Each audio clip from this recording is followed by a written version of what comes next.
صباح الخير وصباح الرضا وصباح السعادة على كل مشاهدي صباح البلد. دايما لما بنبتدي ونتكلم على المناعة دايما بنقول ازاي اعمل زي الحصن كده، المناعة بتاعتي تبقى زي الحصن ضد اي فيروس جديد، ضد اي مرض بيحاول ان هو يهاجم الجسم.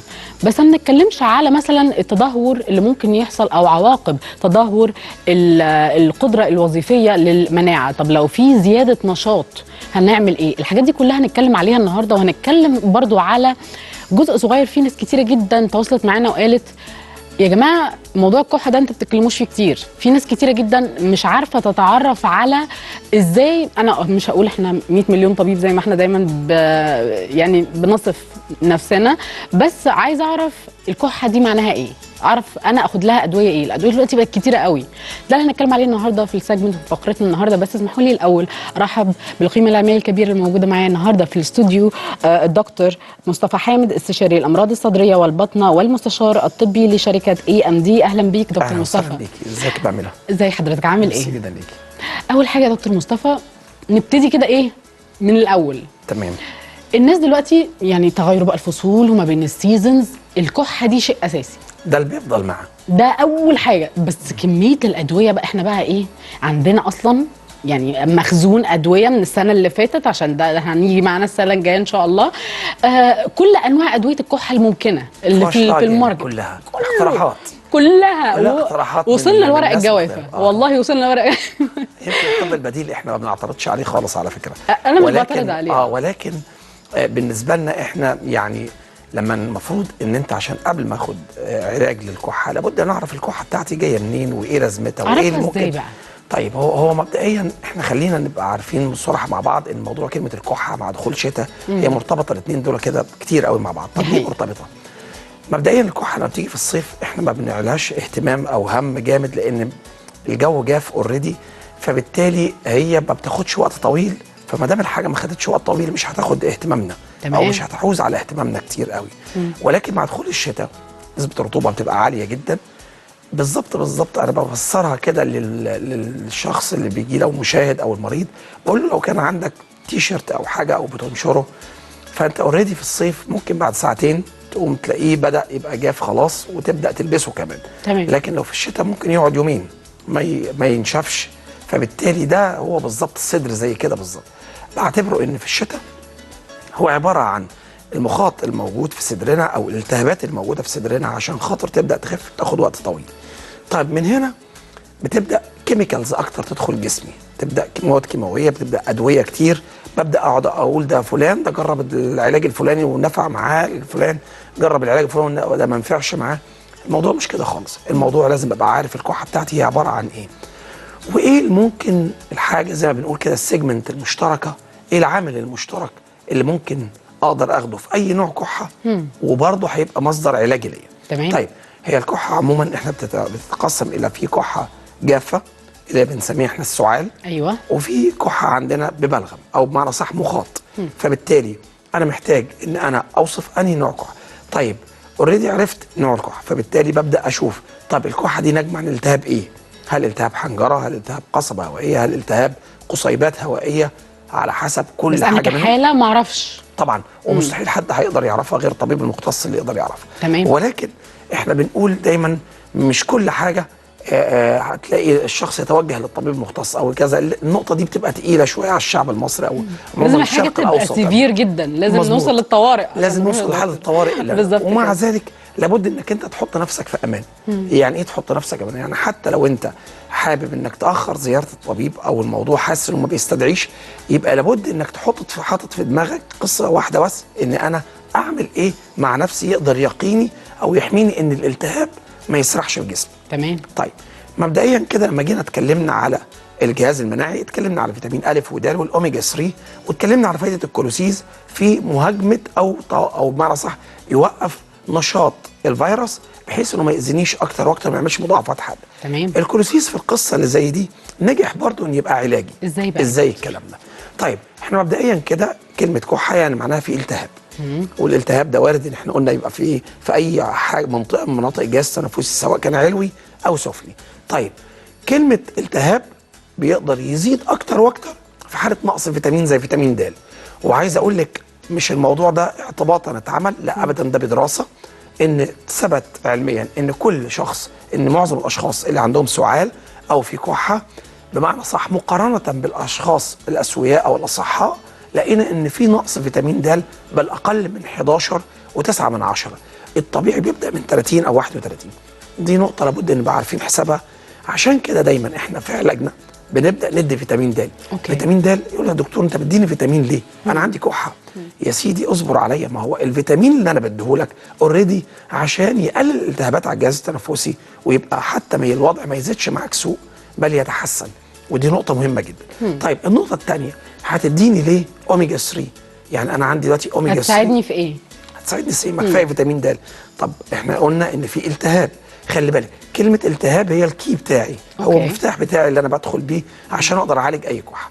طب الالتهاب عندي الاوميجا 3 هي من اهم وظائفها انها مضاده للالتهابات، مش على الجهاز التنفسي فقط، على الجسم كله، لدرجه ان حتى ان الناس اللي عندها هشاشه عظام او الناس اللي عندها التهابات روماتيزميه بتاخد الاوميجا 3 وبتساهم في علاجها، لانها بتكون تعبت من الكيماويات الاخرى المسببه لاعراض جانبيه شديده.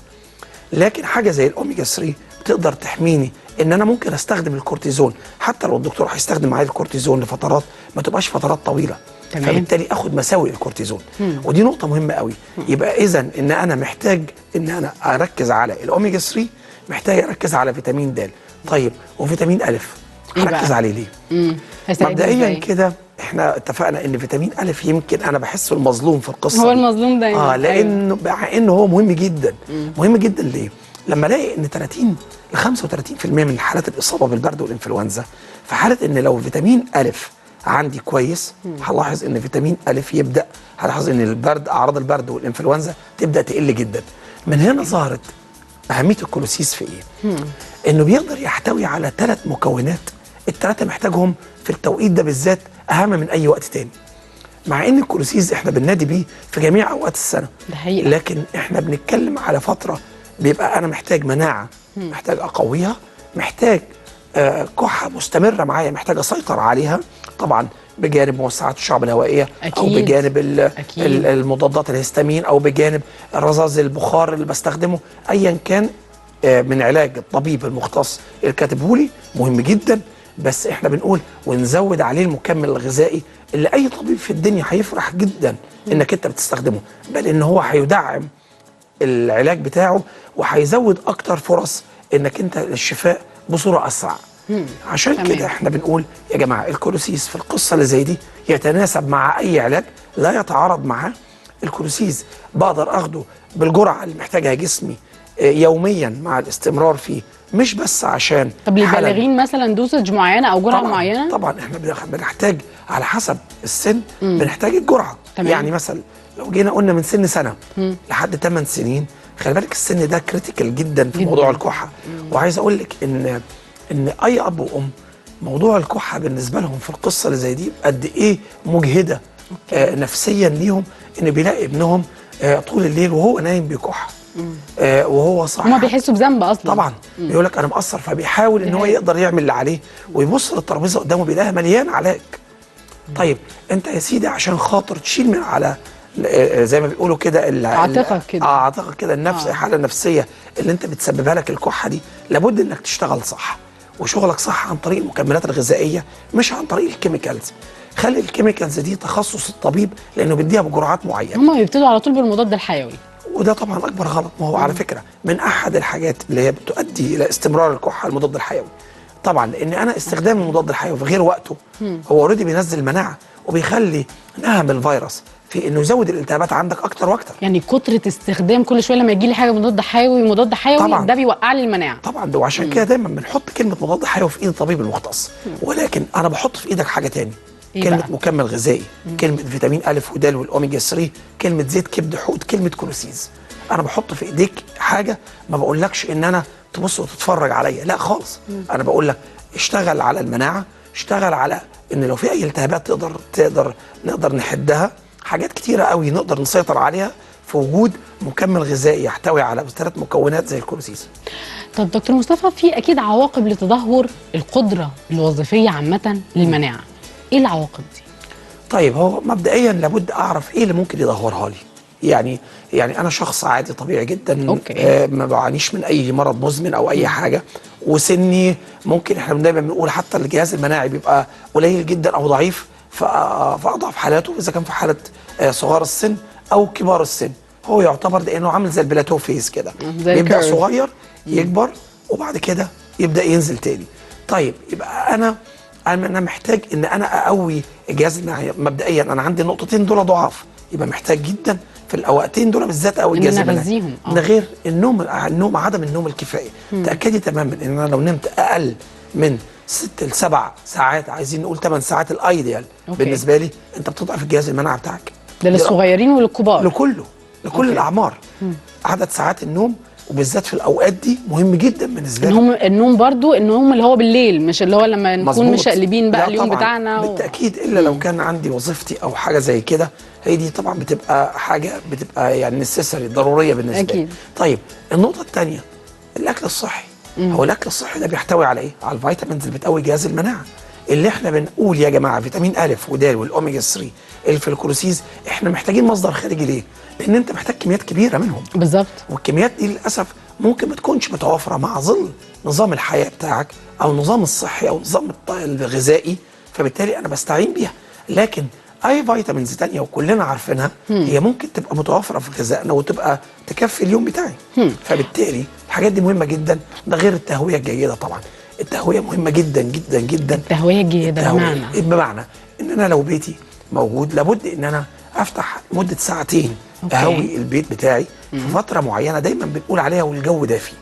فتره دخول الشمس. حتى لو الشمس ما بتدخلش البيت عندي لابد من التهويه لجميع بتعمل ايه بقى؟ لا طبعا ده مهم جدا. هي دخول الشمس نفسها. هو الفيروس لما بيكون موجود على سطح ومكون وليكن انا مسكت ترابيزه زي كده، ترابيزه زي دي اوريدي عليها فيروس زي فيروس مخلوي، حصل مثلا تلامس ان في مثلا هل تتخيلي ان هي لو معرضه لاشعه الشمس الفيروس هيقدر يعيش عليها زي ما بيكون مش معرض لاشعه الشمس؟ لا طبعا. هيبقى لو اذا تعرضت لاشعه الشمس الفيروس بيبقى فرص بقائه عليها ضعيفه جدا. اوكي. فبالتالي انا محتاج التهويه الجيده مهمه جدا جدا بجانب المكمل الغذائي.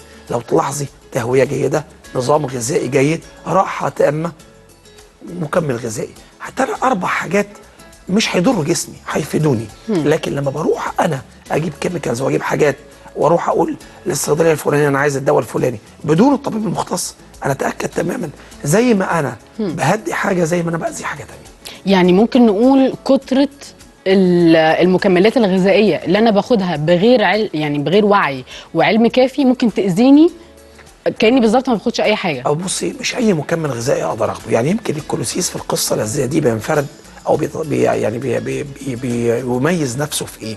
ان انا بقدر استمر عليه لان في الجرعه اليوميه محتاجها جسمي، ما بيخزنش بمعنى صح.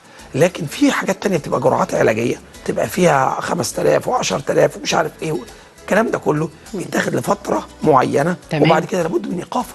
طب قبل ما اتكلم على فرط النشاط بتاع الجهاز المناعي برضو وعواقبه، عايزه اتكلم على جزئيه معينه ممكن في حياتنا اليوميه اللي هو مثلا عادات سيئه زي التدخين، زي مثلا المخدرات، زي الحاجات اللي بنشوفها دي كلها الشباب يعني حالاتهم بتسوء طبعا. ده بيأثر عليهم ازاي؟ وهل بيأثر على جهاز المناعه بشكل كبير ولا لا؟ نوعيهم ازاي يا دكتور؟ تأكدي ان التاريخ المرضي لما بنيجي ناخده من المريض مهم جدا جدا. بنسأله هل انت مدخن؟ هل انت مدخن ايجابي او مدخن سلبي؟